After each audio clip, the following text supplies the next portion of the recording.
vamos a hablar de Aston Martin y de Fernando Alonso.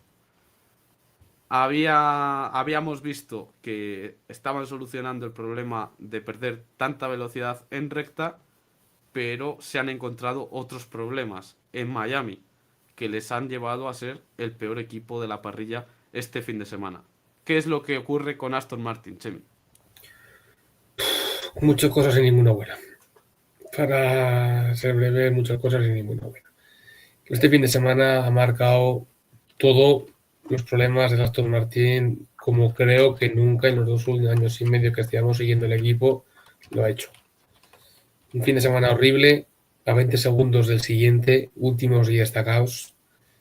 O sea que me cuesta pensar una carrera peor que esta para Aston Martin. Me cuesta mucho pensar una carrera peor que esta. Y es que ha habido muchos motivos detrás, que ahora los vamos a ver. Más allá luego de lo que pasó con la Sprint Quali, de ese rebufo que le pudo meter Alonso en ese Q3, o que esa mala ejecución, lo que nos vamos a ver sobre todo es qué pasa con Aston Martin en carrera y por qué aquí no estuvieron tan bien y por qué no así y aquí no. Primero lo que nos interesa saber es dónde estaba Aston Martin, y Aston Martin lo que nos ha dejado estaba hasta la carrera de Arabia muy cerca de Williams, no había más de 0,2 entre los dos, o sea que básicamente 2 décimas, y no estaba tan lejos, estaba cerca, era competitivo, podía estar bien, pero nunca podíamos imaginar que un fin de semana como el que ha pasado hoy, y que sobre todo la distancia se disparara de una manera tan grande. Y es que con Williams como referencia, que ha sido el equipo que ha dado más imagen y ha estado por delante del resto, nos encontramos en una situación muy clara, que explica mucho los problemas de Aston Martin. De entrada vamos a considerar al mejor Williams, que es Sainz, junto al mejor Aston Martin, que es Alonso, y nos encontramos que Sainz está en P6 a medio segundo de la cabeza y Alonso está en P17 a 1,5 segundos de la cabeza. Hay 1 segundo entre los dos coches. De ese segundo nos encontramos que 7 décimas están en el segundo tramo. 1 décima está en la parte final y 1 décima está en la parte inicial de la vuelta. Es decir, 7 décimas está donde pone el rojo intenso de sector 2. Y lo consideramos con respecto al resto. Y si tú le quitas, por ejemplo, medio segundo, con lo que es la diferencia que hay respecto al 33.3 de Bortoleto, de Tsunoda, incluso de Hamilton, te plantas al Alonso en 27.1. Y esa situación es la que le puede empezar a acercarse a la zona de Q3. Es decir, hay un problema muy concreto, muy localizado en una zona de la vuelta. Y este es el problema que ha marcado aquí. Vemos la comparativa entre Sainz y Alonso, está todo claro. Hasta llegar a la curva 11 hay 1,5 décimas. De salir de la curva 16 hay 9,5 décimas. Ha perdido 8 décimas en el sector 2. Ha perdido 8 décimas en 4 curvas. En la 11, en la 12, en la 14 y en la 16. En 4 curvas ha perdido 8 décimas. Un tramo en el que apenas pasas de 190 km por hora y te mueves sobre todo en 180 km por hora, que es una zona increíblemente lenta. Está todo. Antes de eso teníamos 1 décima en la curva 4 y otra décima en la curva 8, que realmente se corregían en la recta y hacían que a la llegada de la 11 Aston Martin estuviera a 1,5 décimas de Williams. Desde la curva 16 haciendo la vuelta hay 1 décima. Quitas ese tramo y tenemos 2 décimas de distancia que hay entre Aston Martin y Williams. Pones ese tramo central y te vas al segundo de diferencia. Es decir, salvando muchísimo las distancias y sin que se entienda mal, si ese sector no estuviera, Alonso podía haber estado 2 décimas de Williams. Y otro caso hubiera sido. ¿Por qué hay tanta distancia aquí entre Sainz y Alonso? Se ve clarísimo en esto. Pasamos de 0,1 a 1 segundo. Pues aquí hay 4 curvas y 4 zonas muy relevantes. Primero, la frenada de la 11, que es el metro 3000, vemos que Alonso tiene que frenar con más intensidad que Sainz en este caso. Empieza un poquito más fácil la frenada, pero luego ataca mucho más el freno. Con eso, esa sola frenada y por ese extra de aceleración, ya le he quitado 3 décimas, solo por frenar. En la curva 12, lo que nos sorprende mucho es ese gas que lleva entre la 11 y la 12. Sainz puede gestionar y coger un poquito de gas, Alonso es inviable. Otra 10,5 que le cae por eso. ¿Qué es eso? Su viraje. Ese coche a baja velocidad no gira. Ese coche a baja velocidad, cuando no hay apoyo aerodinámico, no gira. Luego salimos de esa zona y ya prácticamente, salvo la frenada de la 15 y la 16, bueno, de la 16, porque la 15 es fondo, o más o menos gestión de gas, no, ya hay otro medio segundo ahí. ¿Por qué? Porque ese tiempo ya le impide ir antes al gas que Sainz, entonces está perdiendo esas 4 décimas y a partir de ahí ya estás en el segundo. ¿Qué nos puede empezar a marcar esto? Que este coche, bueno, aquí también sé muy claro de la 11 a la 16, el resto de este tramo desde la 11 a la 16 están 18,2, 18,3, hay 3 décimas. Lo normal es que esté 18,4. Aston Martin tiene 4 décimas menos. Alonso es el peor en este tramo de la vuelta. 18,9. Es el peor en este tramo de la vuelta. Lo que ya te está marcando muy claro de que todo el problema está aquí. Y todo el problema está por esa dirección. ¿Y por qué va mal? Porque cuando no hay ala, el coche no funciona. Lo veremos más adelante en carrera. Pero es que las velocidades que tiene la curva son simplemente dantescas. Tienes en la curva 11, velocidad mínima de Alonso 90 kilómetros por hora. Velocidad mínima de Sainz 95, el resto está 97. 97, 95, Alonso 90, menos 5. En la curva 12, que es la larga de derechas, los Aston Martin, los dos últimos, 98 kilómetros por hora, el resto están 101, 105, 5 kilómetros por hora.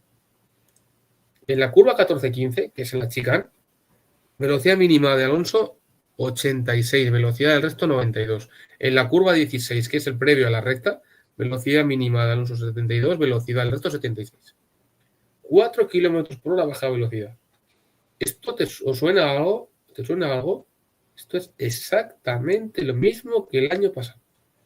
Exactamente lo mismo, los 5 kilómetros por hora que le faltan a baja velocidad.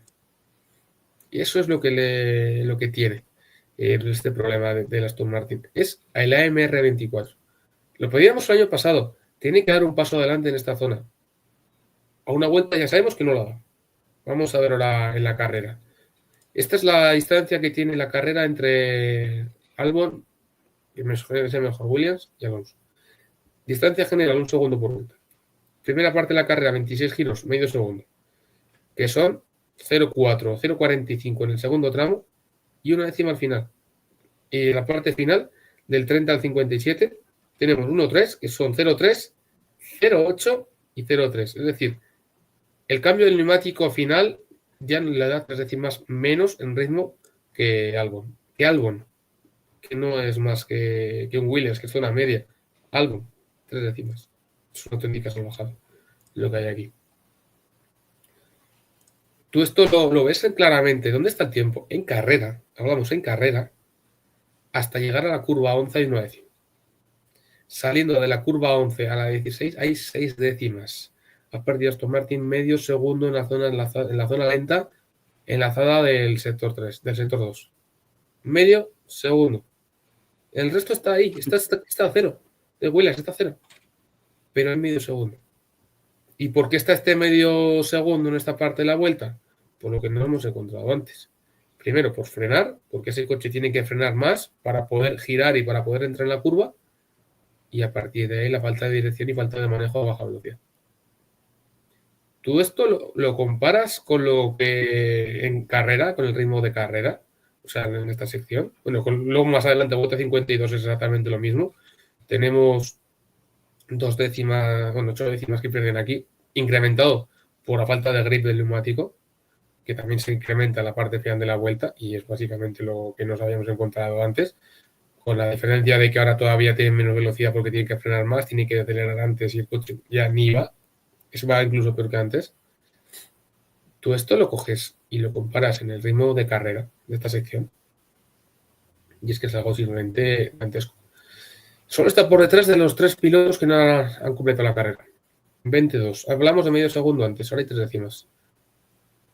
Y todo el mundo está 19,8, 19,7, ellos 22. 4 décimas aquí. 4 décimas en esta zona.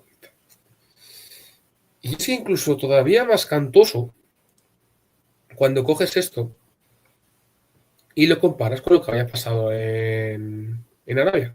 En Arabia, en las curvas rápidas, hace 2 semanas, con un coche que, como hemos visto antes, es prácticamente el mismo, Aston Martin era el coche más rápido de la zona media.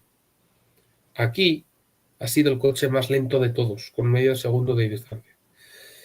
Esto nos marca 2 cosas muy claras, pero muy claras. Primero, el problema del Aston Martin está metido en la curva lenta. No es un coche que no genere carga. Es un coche que cuando no hay carga no va. Es un coche que para generar esa carga y para poder ir bien en la curva rápida, o va bien en la recta, o sea, o va bien en la generación de ala y es capaz de apoyar, olvídate. Es un coche tan sumamente rígido que necesita tener una suspensión que luego le impide ir bien a baja velocidad. En alta velocidad ese coche va bien, en baja velocidad no va para nada. Y a partir de ahí es donde te encuentras sobre todo las grandes diferencias. ¿Solución de esto? No hay. Para corregir esto hay que cambiar todo el coche. Hay que evolucionar mucho en el tema dinámica, tema de suspensiones, alturas. Es todo tan interno, es todo tan en ADN, es todo tan core el coche, que esto no vas a solucionarlo con un flap o con un ala. Vas a cambiarlo con una nueva distribución de masas, con una nueva posición de elementos, con nuevos brazos de suspensión, con diferentes alturas, con un componente aerodinámico diferente. Todo, todo. O sea, este coche no se va a mejorar. Este coche va a ser así toda la temporada. Cuanto más zona lenta haya, peor va a ir. Cuanta menos velocidad haya en la curva lenta, peor va a ir. Y esto es lo que va a marcar aquí. Aston Martin tiene la temporada totalmente perdida. La única manera de solucionar este coche es cambiarlo. Este coche no lo van a poder corregir. Y por supuesto, no lo van a cambiar para Imola. Lo tenían que haber corregido para esta temporada. Ya se ha visto que los errores están tan profundos y exigía tanta evolución de una temporada a otra que es que no es viable cambiar esto. Simplemente Que no no han es viable. querido cambiar el coche. Ya están pensando en 2026. Es imposible. Es que este coche no tiene solución. Este coche es tan profundo el error y la situación que no tiene solución. ¿Por qué? Porque podríamos necesitar de que, bueno, pues con unos muelles más blandos es capaz de poder pisar mejor, puede ir más bajo, puede... No, es que con unos muelles más blandos seguramente la carga aerodinámica que genere por suelo no sea la misma. Es que la diferencia de estos coches respecto a los de la realidad es que estos coches se basan todo en aero, en carga, en load, producida. Y para eso tienes que poner una altura determinada. Para ponerse a una altura determinada tienes que poner suspensión determinada. Y tienes que tener un sistema mecánico concreto. Si no lo tienes, si no eres capaz de hacerlo así, olvídate. McLaren, yo creo, por lo que hemos visto este fin de semana, que va mucho más blando de suspensión que el Aston Martin. Aston Martin es un coche increíblemente rígido. Claro, le quitas el ala, le quitas el apoyo, lo dejas solamente con lo que es capaz de trabajar a partir del neumático, subirá como un copón. Quitas más velocidad, ese coche no va. Por eso McLaren salta por los pianos, porque va hablando. Este coche es tan rígido que es que no hay manera de llevarlo. Necesitas ala. Y cuando hay ala, sí, cuando hay carga, sí que es capaz de ir rápido. Si no hay carga, olvídate. Y no es un tema de tracción, no es un tema de parte trasera, es un tema de parte delantera, es un tema de dinámica, es un tema de suspensión, es un tema de todo lo que implica todo ello. Es un tema de es estructural. Es estructural. Por eso este año está como el año pasado, por eso este coche sigue trayendo errores de los 23 y por eso este coche es el que más se parece al 23 de todos los que hay en la parrilla. Y dicen, bueno, traed el coche de la MR23. Es que es este. Es que es este coche, la MR23. Es que Pero es el que más se parece a todo. Han mejorado. El resto, este está en 2023 y el resto han mejorado. Están en 2025. A nivel dinámico, a nivel prestacional, es mucho más parecido a la MR23 que cualquiera de los otros. El Ferrari no tiene nada que ver, el Red Bull no tiene nada que ver, se parece un poquito más, pero está mejor. El Mercedes no tiene nada que ver. McLaren ni existía. El comité de 23 ni existía. Y eso es lo que te cambia todo. En 2023, esta carrera, Alonso hizo un podio y no se enteró ni por qué lo hizo. Ahora se ha quedado último y destacado. No han podido mejorar. el coche tiene errores tan profundos y tiene cosas tan profundas que es que no se puede mejorar. Que es que le sale más a cuenta crear un coche nuevo, hacerlo bien de inicio y meter parche por donde pueda, pero es que los parches son tan grandes que es que tener un coche que no vaya bien a baja velocidad es tener un delantero que está cojo o que no tiene gol. O es tener un portero que tiene cazuelas en vez lugar de manos. Porque no sé por qué me sale una y Hoylund de ecuación, pero bueno, no puedo otro lado. Es imposible. Es imposible. O sea, este coche es imposible. Pues esa es la situación de Aston Martin. Nos encomendaremos a Adrian Newey, Salvador de 2026, que ahí sí que ya el equipo está obligado a hacer un nuevo coche. Y esperemos que las mentes pensantes y el talento que tienen en fábrica salga a la luz con ese nuevo reglamento, oportunidad que se abre para Fernando Alonso y para Aston Martin.